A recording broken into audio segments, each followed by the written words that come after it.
So folks, this is a paper presented by the US House of Representatives. As you see the heading there, baby foods are tainted with dangerous levels of arsenic, lead, cadmium and mercury.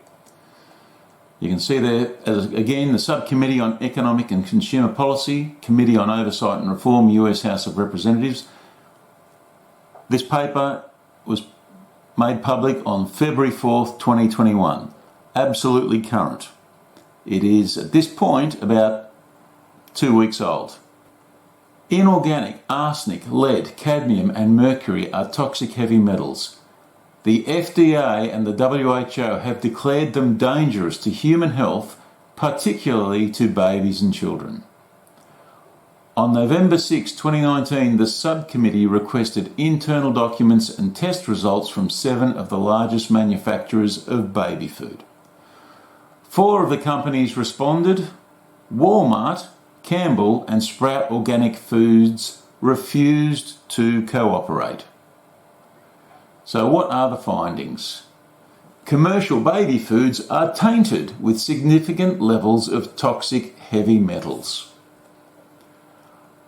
Arsenic was present in baby foods made by all responding companies. Lead was present in baby foods made by all responding companies. Cadmium was present in baby foods made by all responding companies. Mercury was detected in baby food of the only responding company that tested for it.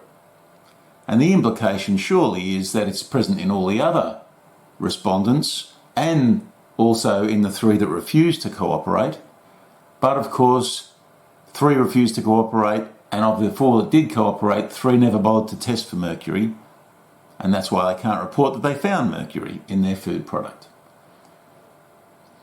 The results are multiples higher than allowed under existing regulations for other products. The FDA has set the maximum allowable levels in bottled water. So clearly we're talking about these 4 heavy metals. The FDA has set the maximum allowable levels for these 4 heavy metals that can be in bottled water. But they haven't set it for baby food. The test results of baby foods and their ingredients eclipse those levels from the bottled water. Up to 91 times the arsenic level of bottled water. Up to 177 times the lead level allowed of bottled water.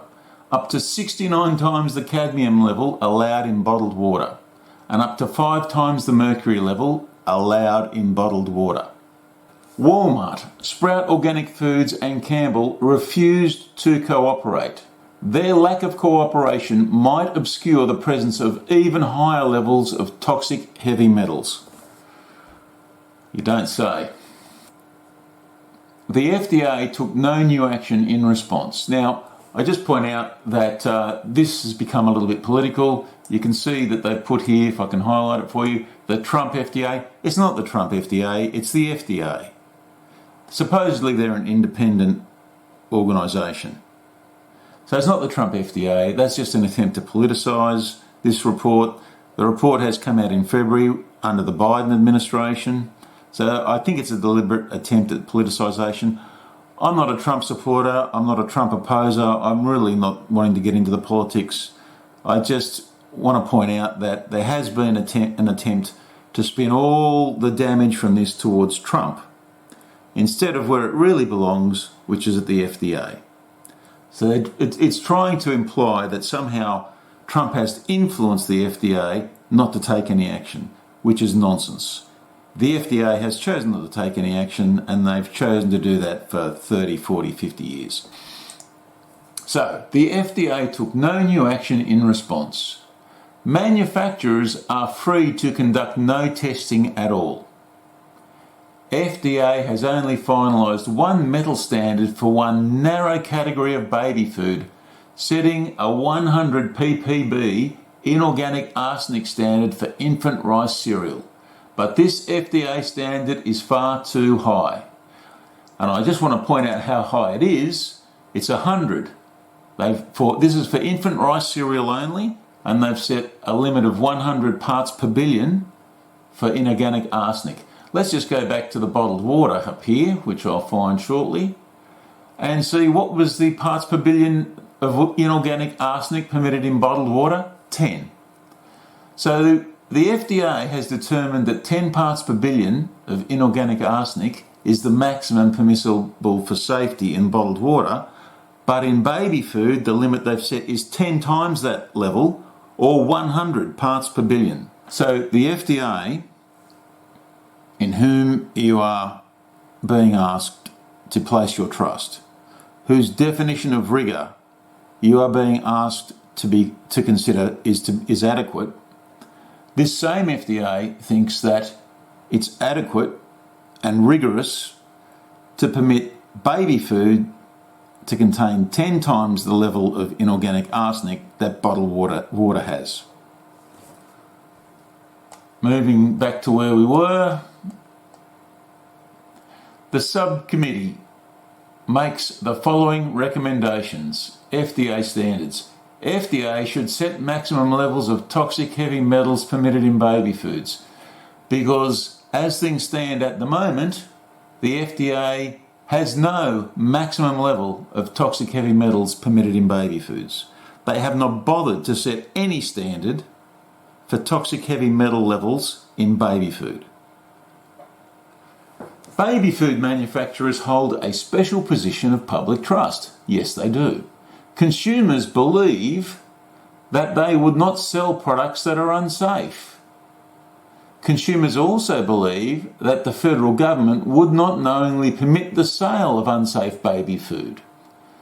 As this staff report reveals, baby food manufacturers and the federal regulators have broken the faith, and the federal regulator in question is the FDA. So we'll just now go to the bottom and go to the conclusion. As you see it's going down, you'll see this is quite an extensive paper. And I'll go fairly fast, but you'll note just how extensive this is. If I think of it, I'll leave a link in the comments section to this paper so you can look at it for yourself if you're interested.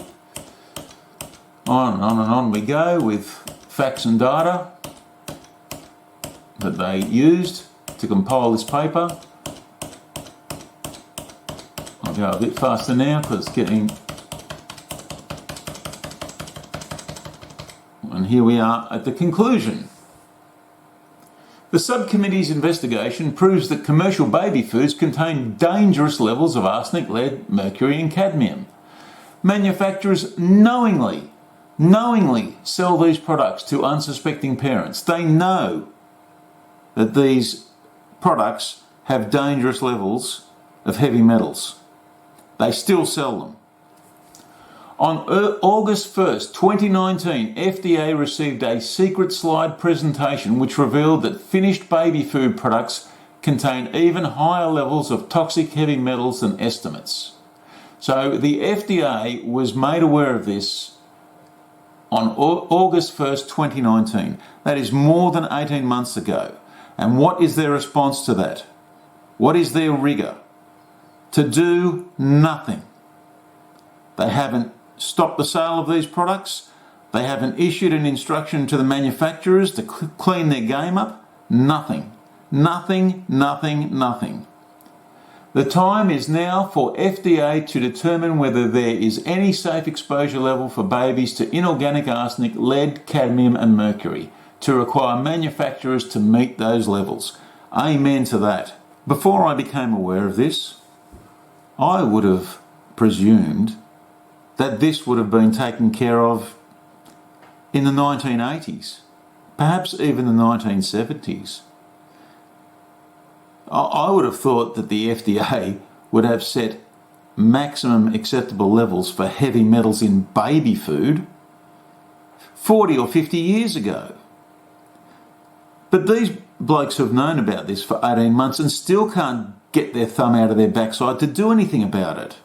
And this is their level of rigour and this is their level of care. And many people, it seems, are going to trust them when they tell you that they are going to rigorously oversee the safety and efficacy of the corona vaccines. Fool me once, folks, shame on you. Fool me twice, shame on me. So, folks, the question I think you need to ask yourself is, when the FDA tells you that their processes are rigorous, what do you think that means to the FDA? Because I look at this paper on toxins in baby food, and the only conclusion I can reach is that what they call rigorous, I call woefully, shamefully inadequate. Anyway, folks, you've got to make your own minds up. I'll leave that with you.